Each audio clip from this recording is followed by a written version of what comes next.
Bonjour à tous, vous regardez RTI 1, l'heure du journal. Inclusion financière, l'Observatoire de la qualité des services financiers et ses partenaires viennent de lancer les résultats d'une étude. Elle porte sur la protection des consommateurs des services financiers numériques. L'enquête menée depuis 2022 par le groupe consultatif d'aide aux populations pauvres donne aussi des indications sur l'exposition au risque des utilisateurs, les perturbations de réseau ou encore les cas de fraude ou d'arnaque. La 10e édition du Forum des marchés d'assurance organisée par la Fédération des sociétés d'assurance de droit national africaine FANAF en collaboration avec l'ASACI se tient à Abidjan depuis hier. Les assises qui s'achèvent aujourd'hui portent sur le financement et sur la croissance des marchés de la FANAF. Il s'agit également pour les acteurs de rendre l'assurance accessible à la majorité des citoyens. Et puis on parlera des sports de football avec les 5e et 6e journées des éliminatoires de la CAN 2025 au Maroc. Le sélectionneur des éléphants, Emer Safaye, va dévoiler aujourd'hui même la liste de son commando retenu contre la Zambie et le Tchad. On en parle en fin d'édition avec Jean-Sylvain Esso. Merci de regarder RTI 1. Au moment où le numérique gagne du terrain dans nos habitudes de consommation, l'Observatoire de la qualité des services financiers et l'Agence pour la promotion de l'inclusion financière viennent de produire un rapport d'une enquête menée depuis 2022. Les résultats portent sur la protection des consommateurs des services financiers numériques avec des résultats globalement encourageants. Elle donne un aperçu sur l'exposition aux risques des utilisateurs, les perturbations de réseau ou encore les cas de fraude et d'arnaque qui ont connu une baisse significative. Les explications de Jean-Luc Bangbo. Les Ivoiriens sont de plus en plus nombreux à utiliser des services financiers numériques ou mobile money. Mais cette adoption s'accompagne parfois de risques. Je n'ai jamais été victime d'arnaque, mais je connais des gens qui ont déjà été victimes d'arnaque, comme ma maman. Il y en a des personnes qui se permettent en vérité de se faire passer pour des agents et pour leur soutirer de l'argent. Donc ce que moi je préconise, c'est qu'il y ait encore un renforcement au niveau de la sécurité transactionnelle et aussi que les agents puissent être vraiment avertis de tout ce qui se passe dans les comptes des différents clients.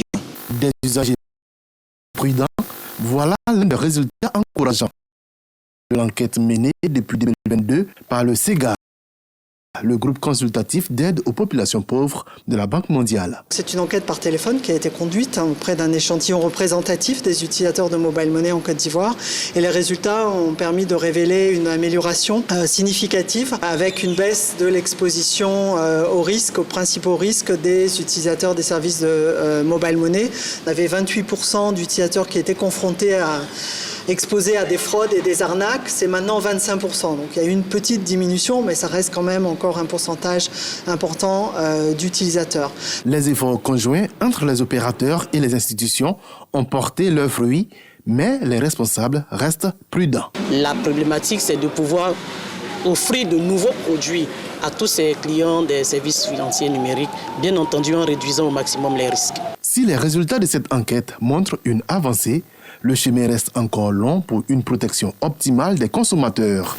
La vigilance des usagers et les efforts des institutions seront indispensables pour poursuivre cette dynamique d'amélioration. Financement alternatif, levier de stimulation du développement et de la performance des petites et moyennes entreprises. C'est le thème de la 10e édition des Journées nationales promotionnelles des PME. Le rendez-vous sera l'occasion de passer en revue les difficultés du secteur, notamment la problématique du financement des PME et de proposer des pistes de solutions. On en parle avec Jean-Michel Kouadio et Dangui Dangui. En un an, ce sont au total 173 petites et moyennes entreprises qui ont été accompagnées pour un coût total de 17 milliards de francs CFA par Côte d'Ivoire PME. Pour améliorer ces résultats, un cadre de réflexion entre experts, secteur public et privé à l'occasion de la 10e édition des Journées nationales promotionnelles des PME. Une initiative de la Fédération ivoirienne des petites et moyennes entreprises. 2 jours pour proposer des solutions innovantes en vue d'aider ces entreprises à être plus compétitives. C'est une excellente occasion pour nous, pendant ces 2 jours que dureront ces journées, de changer, de débattre et faire des propositions autour de ces thèmes d'actualité pour aider nos entreprises à être plus résilientes afin de faire face aux défis et aux exigences qu'impose le développement, la performance et la stabilité nécessaires pour une entreprise respectable. Côte d'Ivoire PME a assuré l'accompagnement technique et managérial de plus de 9000 PME, contre 6000 en 2023, ainsi qu'un accompagnement au financement de 723 PME, contre 550 en 2023, pour un montant global de plus de 17 milliards de francs CFA. Je voudrais en tout cas vous féliciter pour votre opinion traitée.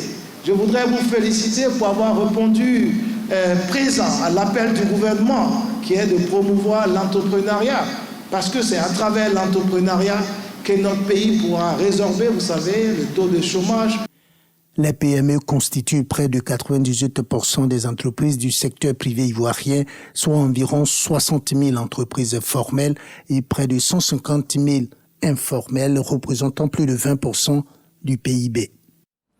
Je vous le disais en ouverture d'édition, les acteurs du secteur africain des assurances échangent depuis jeudi sur le financement de la croissance des marchés FANAF, entendez par la Fédération des sociétés d'assurance de droit national africaine. Le 10e forum du marché des assurances va tenter de mettre en évidence l'importance du rôle de l'industrie des assurances dans le développement économique de nos pays. Le représentant du ministre des Finances et du Budget a appelé les acteurs à faire de l'assurance un produit accessible à la majorité des citoyens des pays membres de la FANAF. Le compte-rendu de Juliette Ouéa. Le marché des assurances, un secteur peu développé en Afrique. En effet, pour la plupart des ménages, les produits d'assurance restent élitistes, d'autres dépenses étant plus urgentes et vitales, notamment se nourrir. Le taux de pénétration de l'assurance de la majorité des pays membres de la FANAF est largement inférieur à 2%. Alors que la moyenne mondiale est de 6%. C'est un marché qui se montre résilient, qui continue à observer de la croissance, même si on ressent l'impact de l'austérité économique qui impacte également l'environnement en général, qui génère donc une croissance donc, de 12%. Nous sommes à un taux de pénétration encore assez bas aussi, comme en Afrique. Donc, nous avons actuellement donc, 47% de la part de marché à peu près. Et donc nous sommes ici à la recherche de solutions innovantes. C'est pour booster le marché africain des assurances que les acteurs du secteur participent à Abidjan au 10e forum des marchés. Nous savons combien l'industrie des assurances joue un rôle déterminant dans le développement économique, non seulement en protégeant les biens et les personnes, mais aussi en mobilisant les ressources pour soutenir les investissements. Un cadre d'inspiration sur les innovations que ce premier marché de la zone CIMA ne cesse d'impulser sous le leadership des acteurs qui l'animent avec beaucoup de créativité. En Côte d'Ivoire, le marché des assurances a réalisé en 2023 un chiffre d'affaires d'environ 600 milliards de francs CFA. Performance calculée à partir des données majoritairement attribuables à la branche non-vie. À l'intérieur du pays, le ministre-gouverneur du district autonome de la vallée du Bandama n'oublie pas les retraités. Jean-Claude Kouassi leur a offert du mobilier et du matériel informatique pour occuper leur bureau. Le film de la remise du don avec Djeneba Ouattara et Soro Corona. Les membres de la Fédération des associations, des fonctionnaires et agents de l'État à la retraite du Côte d'Ivoire ont le sourire aux lèvres en ce moment. Le ministre-gouverneur du district autonome de la vallée du Bandama, Jean-Claude Kouassi, leur a fait un don de matériel composé d'outils informatiques et de chaises pour l'équipement de leur bureau, dont se justifiant par une promesse faite aux retraités lors de la célébration de la Journée internationale des personnes âgées. Pour le ministre-gouverneur, l'action traduit son engagement à soutenir les seniors et à améliorer leurs conditions de vie. Le président de la République fait en sorte que nos retraités vivent bien. Nous, en tant que disciples, nous avons le devoir de l'accompagner en cela, en faisant en sorte que les retraités vivent bien. Le président des retraités et la députée de Niakara saluent l'action de portée sociale.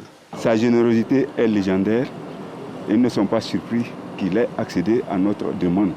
C'est un honneur qu'il fait à nos parents, à ces personnes âgées qui ont besoin d'un soutien. C'est dans une ambiance conviviale que cette cérémonie de remise d'équipement a pris fin. La Fédération des associations des fonctionnaires et agents de l'État à la retraite de Côte d'Ivoire a 15 ans d'existence. La délégation régionale du Béquet de cette fédération compte plus de 3000 membres. 65 motos et 6 voitures, c'est le don du projet d'appui au programme social du gouvernement au cabinet BIGA SARL. En retour, ce dernier se chargera de déployer une campagne d'information, d'éducation et de communication dans 17 régions du pays. La campagne portera sur le changement de comportement sur l'ensemble des activités du PA-PSGouv en Côte d'Ivoire. Les engins ont été financés à hauteur de 200 millions de francs CFA par la Banque africaine de développement BAD. On en parle avec Didier Nguessan. Le projet d'appui au programme social du gouvernement, PA-PSGouv, prend un coup d'accélérateur avec la remise de ses matériels roulants. 6 voitures, dont 5 pick-up double cabine et 65 motos sont réceptionnées par Bado Aboulaye, responsable du cabinet retenu par le projet. Nous aurons en charge d'accompagner le PSGouv dans la visibilité à travers ce qu'on appelle mission IEC. Nous serons dans le village le plus reculé de la Côte d'Ivoire où les activités se baignent. Et c'est pour ça que vous avez choisi de nous mettre dans les conditions pour pouvoir assurer notre mobilité afin de pouvoir faire ce que nous devons faire sur le terrain. L'objectif de la mission de la campagne d'information, d'éducation et de communication est d'utiliser de manière responsable et durable les infrastructures, services et ressources du PA-PSGouv. Vous déployez sur le terrain, être nos yeux, nos oreilles, sur le terrain auprès des populations. Donc vous avez cette tâche de pouvoir faire que les populations comprennent que ce que nous faisons tous ici ensemble, c'est avec elles, c'est pour elles et c'est être à leur côté au quotidien. Il s'agit d'échanger avec les populations, de les informer de ce qui va être fait, de recueillir leurs avis, leurs observations et leur consentement pour que tout se passe au mieux. C'est donc dans une phase active et effective que nous allons rentrer avec ce matériel roulant. Et nous allons bientôt voir ce qu'on appelle la phase palpable du développement. Les matériels roulants, estimés à 200 millions de francs CFA, sont acquis sur financement de la Banque africaine de développement BAD. Ils seront restitués à la fin de la campagne dans 15 mois. Comment préserver la santé mentale? La question était au cœur de la 15e édition de la Journée mondiale de la vie. Pour l'édition 2024, les participants s'engagent à sensibiliser la population sur les enjeux de la santé mentale et à promouvoir les initiatives afin de la maintenir. Le compte-rendu de Gino-Rosa Quadio et Khalid Diomandé. Au regard des nombreux cas de suicide enregistrés ces derniers mois en Côte d'Ivoire, l'ONG Les Amis de la Vie décide de prendre la problématique à bras-le-corps. La 15e édition de la Journée mondiale de la vie sera donc consacrée au thème « Santé mentale, comment la préserver ?» Experts et acteurs de médias mobilisés pour échanger autour de cette question majeure. Les gens sont libres de te dire que tu n'as pas les capacités, que tu devrais. La question que tu dois te poser, c'est qu'est-ce que toi tu penses de toi? Tout dépend de toi. Mais moi, je sais et je crois qu'en toi, il y a une compétence qu'il faut que tu mettes en exergue. Le slogan, c'est « Sourire à la vie ». Je dois sourire à la vie, quelles que soient les difficultés. Tous les événements de vie, même s'ils apparaissent comme étant heureux, ne sont pas forcément perçus comme tels. Une naissance, un mariage peuvent être vécus comme une source de stress et mettre en mal la santé mentale d'une personne. La vie est zoo. Ce slogan guidera les activités de la 15e édition de la Journée mondiale de la vie. Pour Lionel Da Silva, président des Amis de la vie, ce slogan se veut un appel à veiller sur son équilibre mental. La vie est zoo, malgré les difficultés, nous installe directement dans une position de résilience face aux difficultés de la vie que nous pouvons affronter. La célébration de la Journée mondiale de la vie démarre le 15 novembre prochain à Koumassi et sera meublée par une campagne de sensibilisation et des activités sportives. La célébration sera étendue aux villes de l'intérieur du pays. On parle maintenant d'inclusion financière à l'intérieur du pays avec les femmes du Djokwe qui viennent de bénéficier d'une formation de la part du fonds FAFSI, une formation en vue d'un futur financement pour 700 femmes. Les responsables de la COPEC et de l'ONG OFAD ont encadré les aspirantes. Le compte-rendu de Didier Nguessan. Diokwe, 1 millier de femmes mobilisées pour s'inscrire au Fonds d'appui aux femmes de Côte d'Ivoire, FAFSI. Mais avant de prétendre bénéficier de cet appui financier, elles sont formées sur l'éducation financière et la comptabilité simplifiée dans le cadre de la gestion des revenus de leurs activités. Nous sommes là ce matin pour s'inscrire, pour suivre la formation. Et puis comment utiliser cet argent pour... Tout le monde est déterminé et super motivé pour attendre ce fonds-là qu'ils ont mis à la disposition. Les femmes... Le fonds FAFSI est venu comme un fonds d'espoir pour les femmes de Diokwe, comme nous pouvons le constater dans la mobilisation. Le fonds FAFSI, initié par la première dame Dominique Ouattara, a budgété 200 millions de francs CFA pour le département de Diokwe. Il est important de leur apprendre comment investir, comment rembourser pour que les vagues puissent continuer, pour que toutes les femmes ivoiriennes puissent profiter donc de cette bonne occasion, cette aubaine qui est offerte donc par le cabinet de la première dame en collaboration avec l'UNACOPEXI. Nous sommes débordés. À moins de 2 jours, nous sommes déjà à près de 1200 femmes enregistrées. Cette 29e vague de formation va permettre de sélectionner 700 bénéficiaires pour le financement de leurs activités. Dans le centre-ouest de la Côte d'Ivoire, la ville de Daloa a abrité vendredi dernier la journée de la femme baptiste. La rencontre était organisée par l'Association pour la promotion des femmes, des œuvres et missions internationales, APFOMI. On en sait davantage avec Jean-Marc Djadji. La journée de la femme baptiste a été célébrée à Daloa. Cet événement organisé par l'Association pour la promotion des femmes, des œuvres et missions internationales, APFOMI, met à l'honneur la femme dans la communauté chrétienne et la société. Une femme qui est autonome, on peut dire toute la nation est autonome, parce que la femme est le pilier central de la cellule familiale. Donc du coup, quand la femme est autonome, en ce moment, toute la famille est heureuse. Et qui dit la famille parle en même temps de l'Église. L'apôtre Nyamien Anastase, orateur principal, a invité les femmes à entreprendre. Nous sommes arrivés à un stade où l'Église a besoin de toutes ses forces. Nous avons aussi besoin des femmes. Et lorsque nous lisons la Bible, nous découvrons l'exemple de certaines femmes que Dieu a utilisées, qui ont mis leur bien à la disposition de l'œuvre de Dieu. Et donc, j'ai encouragé les femmes et les jeunes filles à s'engager dans l'entrepreneuriat. Au-delà des festivités, cette journée rappelle l'importance des femmes dans la construction d'une société juste. Les femmes baptistes de Daloa, par leur foi et leur engagement, sont au cœur de la transformation de leur communauté. Dans la localité de Grand Bérébi, une ONG vole au secours des populations vulnérables. Près de 50 patients ont été opérés, pour certains derniers et pour d'autres de fibromes. Des interventions chirurgicales offertes gracieusement par la Société de caoutchouc de Grand Bérébi. Plus de détails avec Sam Kona. Dame Dali Ange Sylvia regarde avec fierté et amour ses jumeaux. Elle revient de loin.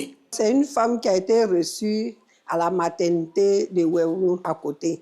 Donc on l'évacuait sur San Pedro et comme ils ont appris que l'ONG Rivage était là, ils sont rentrés et puis on l'a pris en urgence.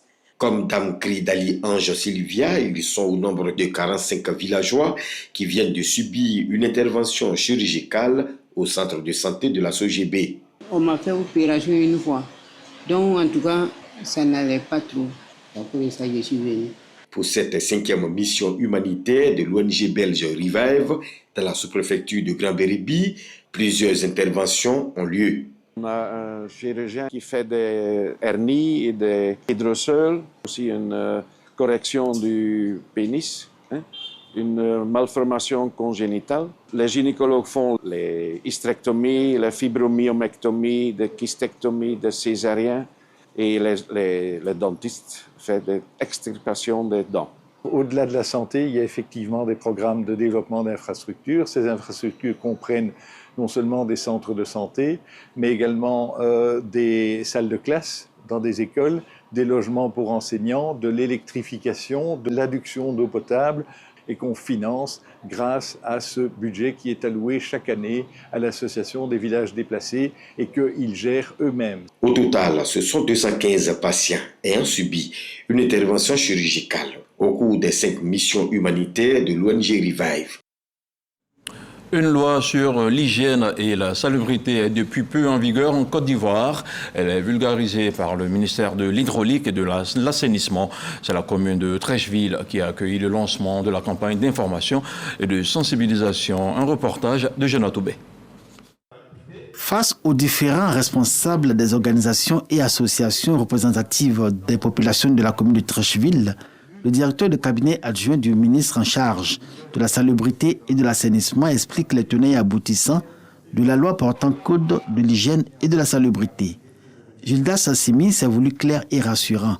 Cette loi, indique-t-il, fera l'objet d'une grande campagne d'information et de sensibilisation à l'objectif que les populations se l'approprient pour rendre propre et sain leur cadre de vie. L'État a bien voulu nous accorder un délai de 1 an pour sensibiliser les populations, pour communiquer sur ce code, et maintenant il va rentrer en vigueur.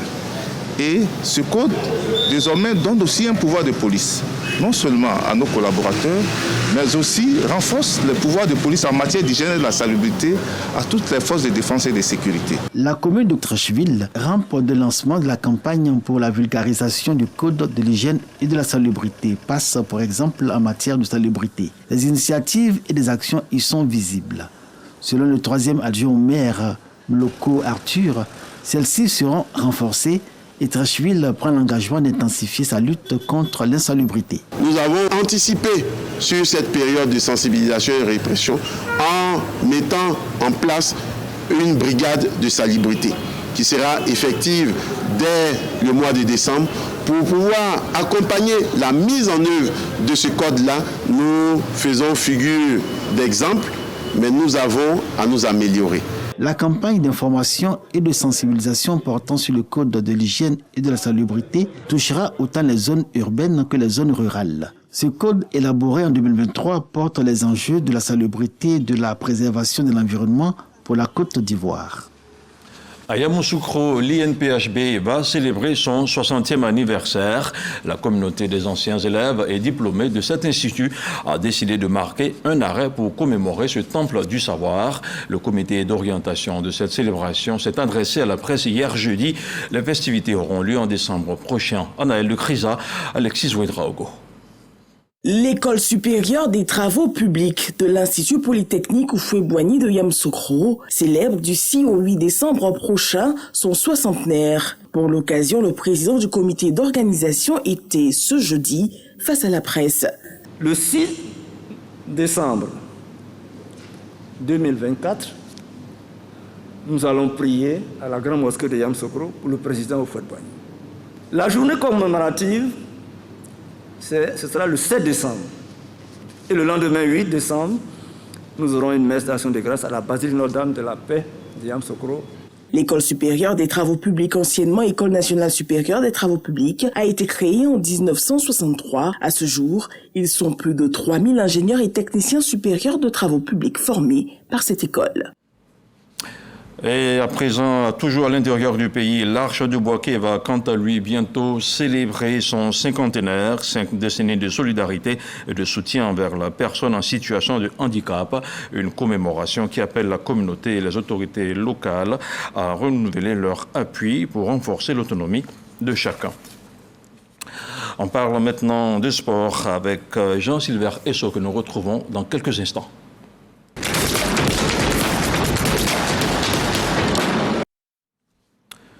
Jean-Sylvain, bonjour. Bonjour Abdoulaye. Merci d'être avec nous sur ce plateau de RTI 1 pour parler des éléphants de Côte d'Ivoire avec la prochaine fenêtre des éliminatoires de la CAN 2025 qui s'ouvre. Oui, les deux derniers matchs donc, de ces éliminatoires de la CAN 2025 se joueront donc le week-end du 15 au 19 novembre prochain. Et pour cette dernière étape de la compétition, le sélectionneur des éléphants, MS Fayet, a fait appel donc à 25 joueurs. 3 gardiens de but, 8 défenseurs, 6 milieux de terrain, 8 attaquants pour aller chercher donc cette qualification et défendre donc leur trophée de champion d'Afrique pour les éléphants de Côte d'Ivoire. Et parmi donc ces 25 joueurs-là, on note le retour en sélection du portier Ira Tapé Eliezer, du défenseur Sinali Diomandé, de Ousmane Diomandé, de Aude Aoulou, également de Amani Lazare, de Simon Adengra, de Boga Jérémy et surtout de Bayo Vakoun qui est l'actuel 5e meilleur buteur donc de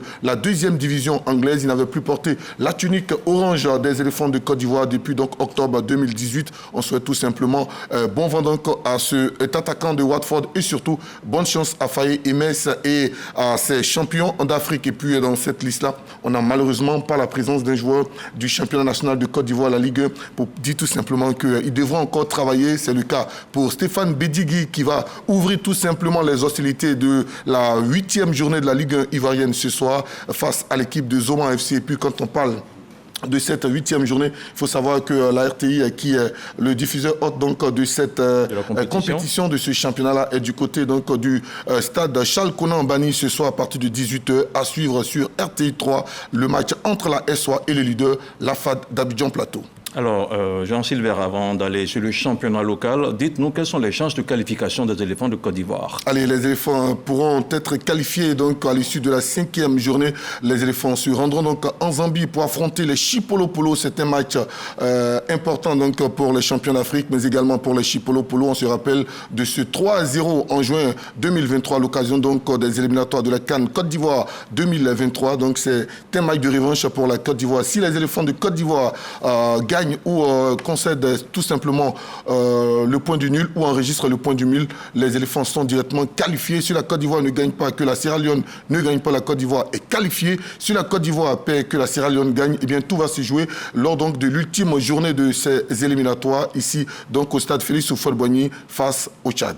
On parle maintenant de l'introduction de la VAR dans le championnat local. Oui, c'est surtout Aboulaye une très bonne nouvelle pour les observateurs et pour la famille du football ivoirien. Eh bien, l'annonce a été faite le mercredi dernier au siège de la Fédération ivoirienne de football par le premier responsable de cette institution, Yacine Idriss Diallo. C'était lors donc de la clôture d'une formation organisée par la FIFA sur l'installation de cette technologie. On suit donc cet élément. Et on termine avec du Viet Vo Dao.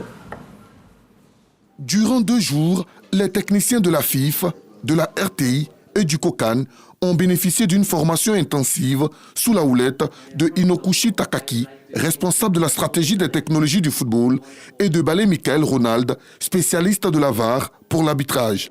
Projection et vidéo à l'appui, ces experts de la FIFA ont formé les compétences ivoiriennes sur l'utilisation de la VAR. Cette nouvelle technologie vient pour véritablement renforcer le système arbitrage. La VAR vient simplement rappeler un événement qui a sujet à discussion. L'intégration de la VAR dans le championnat ivoirien est un projet important aux yeux du président Yacine Idriss Diallo. Aujourd'hui, on est à même, avec l'aide de la FIFA, de travailler sur ce projet, d'implanter la VAR d'ici, je pense, le début de l'année prochaine.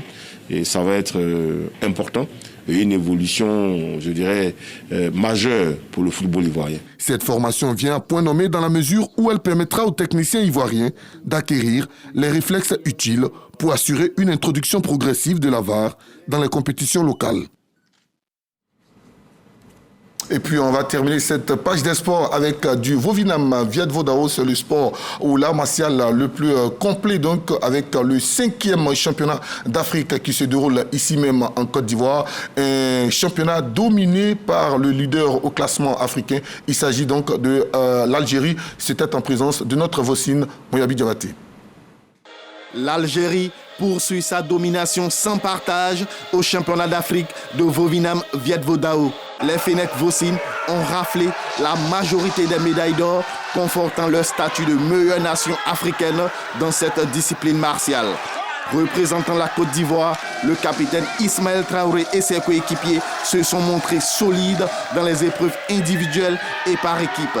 La précision des gestes, la rapidité d'exécution et la maîtrise des techniques de projection et de soumission ont permis aux éléphants Vossines de se positionner juste derrière l'Algérie avec 11 médailles, 7 en argent et 3 en bronze. Les jeunes talents sénégalais ont brillé par leur audace et leur technique sur le tatami. Des atouts majeurs qui ont permis aux hommes de la Teranga de compléter le podium. Je suis très heureux d'être ici en Côte d'Ivoire pour la 5e édition. Parce que l'organisation est bien, l'accueil était très chaleureux, l'organisation en général est réussie totalement. Donc il y a beaucoup de pays qui ont participé avec nous dans cette édition. Je crois que la compétition ça se passe dans des conditions très bonnes. Plus de 200 athlètes représentant 11 pays du continent participent à ce championnat d'Afrique de Vovinam Viet Vo Dao.